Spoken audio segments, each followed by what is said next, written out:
ফেরাউনের স্ত্রী আছিয়া বিনতে মুজাহিম যেভাবে জান্নাতি হয়েছেন। প্রাচীন মিসরের ফেরাউনের স্ত্রী ছিলেন। তিনি ছিলেন এক আল্লাহ বিশ্বাসী মহিয়সী নারী। ছিলেন মানুষের প্রতি দয়ালু ও সহানুভূতিশীল। তার স্বামী ফেরাউন নিজেকে স্রষ্টা বলে দাবি করত। সে ছিল অত্যাচারী ও বদমেজাজি বাদশাহ। অহংকার, দম্ভ ও অহমিকায় পরিপূর্ণ ছিল মসন।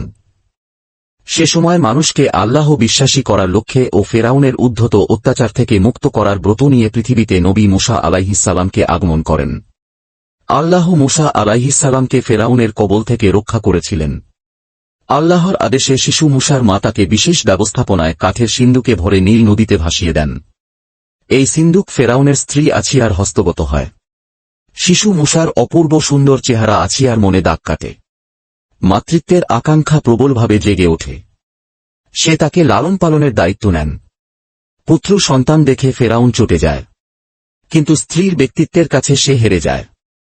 ফেরাউনের স্ত্রী বলল, এ শিশু আমার, ও তোমার চোখ শীতলকারী হবে, তাকে হত্যা করো না।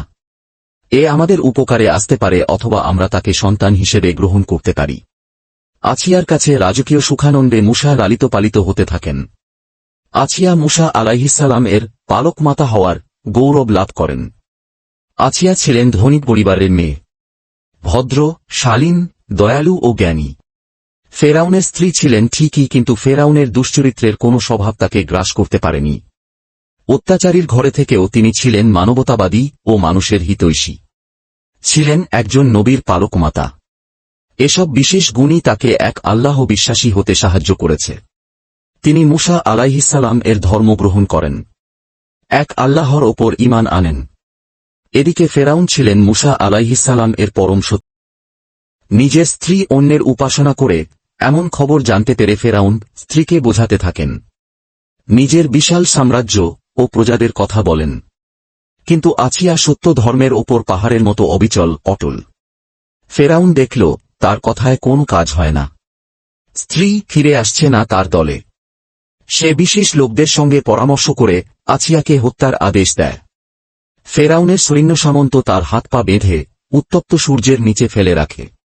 অন্যদের চেয়ে কঠিন শাস্তি দেয় তাকে। দেহ রক্তাক্ত হয়, ক্ষতবিক্ষত হয় শরীর। কিন্তু আছিয়া ধৈর্যহারা হননি, ঈমান ছাড়েননি। জীবনের বিনিময়ে ঈমানকে রক্ষা করেন। দুনিয়ার রাজপ্রাসাদের বিনিময়ে আল্লাহর কাছে প্রার্থনা করেন জান্নাতে আল্লাহর রহমতের একটি ঘর। তার প্রার্থনার কথা কোরআনে বর্ণিত হয়েছে এভাবে, হে আমার প্রতিপালক, আমার জন্য আপনার কাছে জান্নাতে একটি ঘর নির্মাণ করুন। আমাকে ফেরাউন ও তার দুষ্কর্ম থেকে উদ্ধার করুন। আমাকে মুক্তি দিন অত্যাচারী সম্প্রদায় থেকে। সূরা তাহরিম, আয়াত নাম্বার 11। আল্লাহ আছিয়াকে সম্মানিত করেছেন, তার প্রতি খুশি হয়েছেন। কোরআনে তার ঘটনা বর্ণনা করেছেন। পরবর্তী জাতির জন্য তার জীবনে শিক্ষা রেখেছেন। জান্নাতে যাওয়ার পথে রেখেছেন। মানবতার নবী মুহাম্মদ সাল্লাল্লাহু আলাইহিসসালামকে তার সম্পর্কে উত্তম ধারণা দিয়েছেন। জান্নাতবাসী নারীদের মধ্যে আছিয়া শ্রেষ্ঠ নারীর একজন। আব্দুল্লাহ বিন আব্বাস রাইয়াল্লাহু বর্ণনা করেন, রাসূল সাল্লাল্লাহু আলাইহিসসালাম জমিনে 4টি রেখা টেনে বলেন, তোমরা কি জানো এটা কি? সাহাবারা বললেন, আল্লাহ ও তার রাসূলই ভালো জানেন।